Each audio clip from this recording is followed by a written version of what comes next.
Being a watch collector here on YouTube has given me the pleasure of sharing little bits and pieces of my own collection here with you guys pretty much on a daily basis, and that's been really fun. But recently, it's kind of sparked a bit of a phenomenon, a bit of a trend, where people are writing to me, sending me pictures of their collection, asking me what it's missing, what should they buy next, is there a hole in their collection? And honestly, the response is quite easy. You guys should be getting whatever you want. You know, you gotta buy what you like, they're your watches, and at the end of the day, it's gonna be on your wrist, and you can't compare your collection to mine or anyone else's. But here's the deal, okay? That response is never satisfactory. They want some guidance from me. So here's what I'm gonna do. In this episode, I'm gonna build a little bit of a roadmap, a little bit of a blueprint, and maybe this will help the kind of budding watch enthusiast. Hopefully this is valuable to anybody in the watch collecting world, but yeah, here it is, my ideal, perfect watch collection. I'm Jory Goodman, the time teller. It is 10:18 a.m. Let's get down to business. Alrighty, so I think a great place to start when we're looking to build any watch collection is just to pick kind of a general everyday piece, okay? A watch that can kind of do it all. It can get away with anything. You could dress it up maybe with a leather strap, but it can also be robust enough to go out and about. You can get it wet, you don't have to baby it. And a really kind of prime example of that kind of everyday piece would be a Hamilton khaki field watch. Now, this one is the 38mm mechanical, kind of the 1940s World War II reissue, but there are a multitude of Hamilton khaki field watches. They are all very, very versatile. They're very, very tough, and they are incredibly affordable. You can find pretty much all of the variants well under $1,000. Most of them are even under $500, so I urge you to check them out. But yeah, I think a great starting point is an everyday watch. All right, so congratulations. We have officially started our watch collecting journey with our everyday piece, this Hamilton khaki field watch. And yeah, this is a watch that we can wear for a while just until we've kind of nailed down our next piece. So where do we go from here? Well, I say we get a little bit more specific, okay? I say we choose a sports watch for our next watch. And why? Okay, why is that? Well, I think a sports watch, most specifically, or more specifically, I should say, a diver, is great because they span pretty much every price range, okay? They are so prevalent, and that is great for the consumer because you'll always be able to find one no matter like how much you're willing to spend, okay? This one right here is the Seiko SBBN 031 Big Tuna. This is probably the best dive watch ever invented, in my opinion. Bring on the hate comments, guys. Bring them on. I can take it. But yeah, I absolutely love this watch. But you don't need to choose this one. Just choose something with a decent water resistance rating, something durable, something tough, because this is gonna be that piece you choose when you're going to the beach, when you're going on vacation, when you're going on a hike, when you're going swimming.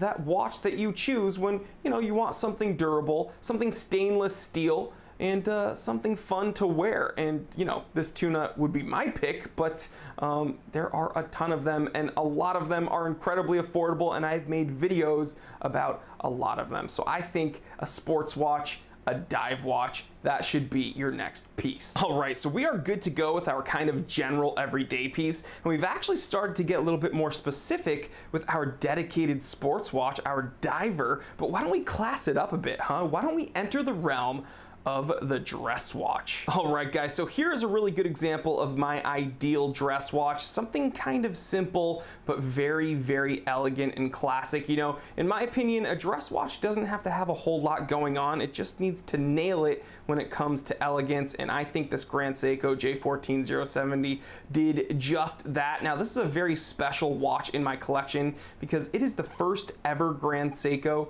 ever, and it's also the first ever Japanese chronometer grade watch, so just a really horologically significant piece that I've been able to add to my collection, and I love it. But what's the deal with dress watches? Why do you even need one in your collection in the first place? Well, I think they're fun, number one, right? I mean, I think everyone should have that special watch that they can wear in that special occasion. Let's say you're going out to dinner with that special someone. Let's say you go to a wedding once a year. Let's say you go to work with a suit and tie every day. Why not have that elegant piece that just matches your your attire and matches the occasion. Again, it's fun, it's proper, and it shows that you're prepared. All right, I'm teasing you. I'm teasing you with this next one, although my regular viewers probably know exactly which watch I'm holding here. But okay, we have the everyday watch. We're ready for the day-to-day. We're ready to go swimming with our diver. We're ready to go to that fancy schmancy dinner with our dress watch. So what the heck is next? Well, I say if you're willing, go ahead and add a vintage watch to your collection. Now here's the deal, guys, okay? Watch collecting is one thing.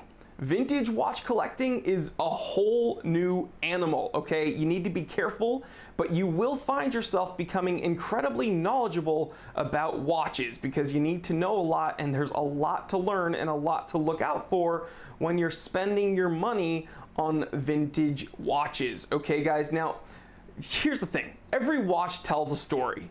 Every vintage watch tells like 1,000 stories just when you consider the age. This Rolex Date 1500 is most likely from the late 60s, and I was born in the late 80s, 1989 to be exact, so right at the end of the 80s. And this watch is like around 20 something years older than me. And yeah, just imagine like what it has seen on the wrist of other people, what it has experienced. You know, it has a few little scratches and a few little dings on the crystal, but that's just character, man. I mean, I love vintage watch collecting. Now, I kind of cheated already because that Grand Seiko was definitely vintage. It's actually a whole lot older than this Rolex here. But yeah, man, I love vintage watches, and I urge people to read and learn. And it just, I don't know, it makes this hobby of watch collecting that much more fruitful when you learn about vintage watches. So yeah, vintage watches, have one in your collection and you will love it. Alrighty, we already have a bunch of watches here on the table. It's getting exciting, but we are at the halfway point. We still have 4 more watches to look at, guys. Everyday watch, diver, dress watch, vintage piece, although both of these are vintage by today's standards for sure. Okay, so these are kind of the genres that we've gone over, but what about the complications? Because I think there are some really useful, really interesting complications that every watch collection should have that kind of rounds out your watch collection. So let's go ahead, put these away, and look at 4 more really cool watches. Okay guys, so you knew it had to happen, right? We're talking about complications, so I had to break out a chronograph. Now here's the deal, guys. Chronographs are pretty much just glorified stopwatches, and it's true, a lot of people don't like them, but a lot of people like them, and I'm gonna blow the lid off a top secret, super secret story right now. All right, here's the deal. You're gonna hear some people telling you, oh, I have a chronograph, but I never use it, so it's kind of useless. Okay, they're lying straight to your face. Here's why. When you wear a chronograph on your wrist, you find yourself playing with it all the time, and you end up timing everything. And I'm not kidding. I time everything when I wear a chronograph, okay? I time how long it takes to cook something. I time my car rides. I time how long it takes for Connie to finish her stories. Although I love them, and I love you, Connie. If you're watching this, I love your little stories. Okay, here's the deal though. They are fun to use, and on the surface, when you're thinking about getting a chronograph, you may not like see all the uses for them, but when you have one, you use it all the time.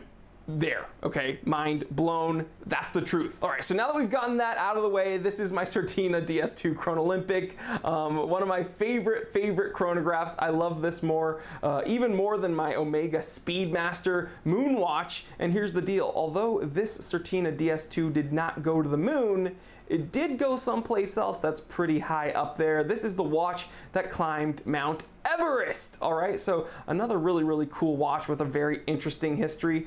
And yeah, I love it. So chronograph complication, boom, done, add it to your collection. All right, which brings us to the watch I'm wearing on my wrist right now. So guys, when we're talking about a well-rounded watch collection, boom, you need to have a GMT watch, okay? Why? Well, if you travel a lot, let's say you're a businessman, or maybe you don't travel that much, but you have family in another part of the world, it is very useful to have a watch with a GMT complication, because with these watches, you can actually track multiple time zones just using this one watch. So this is my Rolex Explorer 2 16570. I recently, like honestly, a few days ago, just did a video reviewing this watch. So if you want to learn more, click the link in the description below and watch it. This is a very recent addition to my collection, and I am just in love with this watch. So, okay, Greenwich Mean Time. Why is it useful? Well, I am here locally in Los Angeles, California, so my hour hand and my minute hand reflect that. But here with this red GMT hand, I'm able to keep track of UK time, of London time to be most specific. I believe London is GMT +1, although I'm sure I will be corrected in the comment section. But yeah, GMT +1. So I can keep track of my UK viewers, what's going on, y'all. And then here I can keep track of local time. So again, let's say you travel a bunch, or let's say you don't travel, but you got family elsewhere. A GMT is a must-have. Very, very useful complication. I know really hardcore watch enthusiasts consider the GMT complication to be like the most useful complication ever. In my opinion, honestly, just a simple date function is probably the most useful complication, but nevertheless, GMT, you gotta have one. Which brings us to a watch my regular viewers will be sick of by now because I absolutely gush over this watch all the time. I love it, I love it, I love it. My Seiko SSC 081 Solar Chronograph Compass, a ton of functionality in such an attainable watch. This watch is around $200. You're getting a chronograph complication, you're getting 100-meter water resistance rating, you're getting a date function, you're getting alarms, you're getting an internal rotating compass, you are getting lume. And by the way, when we're speaking of this compass, I've made a video explaining how to use these, so click the link in the description below to watch that. But we're not talking about any of those things. We're going to be talking about the solar functionality. That's right, guys. Solar powered watch. Every watch collector needs one in their collection simply because of the convenience, guys, okay? It is always running. You need to have one watch that you can rely on no matter what. And this is mine, my Seiko SSC 081. Doesn't matter if you want a Citizen Eco Drive or some other solar powered watch, just get a solar powered watch. I mean, listen, I have automatic watches on a watch winder. They're running. I have my Seiko Tuna that has that 7C46 quartz movement. This one is always running, but there's something to be said about a solid solar powered watch. Man, you need to have one, so do it. All right, guys, so there's only one watch left to talk about, and this might be the most important watch a watch collector can have because it does so much and it is so useful, and seriously, guys, you need one, all right? And it blows my mind here that some people in the watch community do not like these watches. They say they're ugly, they say they're repulsed by them, and I honestly think they are just being too high and mighty. Oh, these watches are not expensive enough for my taste. Guys, give me a break, okay? We've spoken about everything from a Hamilton khaki field watch all the way to vintage Grand Seiko dress watches, all the way to a Rolex with an interesting GMT complication. So what could be next? Well, I say, you don't have a watch collection until you got a GShock. That's right, guys. I said it. You need a GShock. I need a GShock. Everyone needs a GShock, okay? Supreme functionality, okay? When you consider the fact this one watch for around $100 has all the functions of every other watch I spoke about today, it should blow your mind, okay? It has a date complication, it has world time, it has the chronographs, it's solar powered, I mean, it's durable, and if you find a way to break one, okay, you're out like less than $100, big deal. This GX56BB1 I got for like $98 online.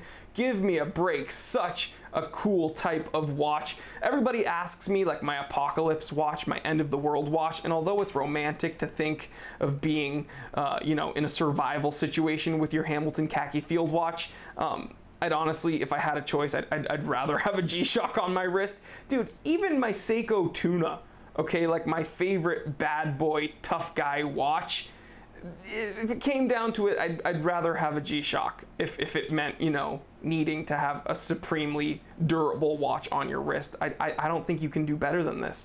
I'm gonna be honest. I know this is gonna spark a heated debate in the comment section.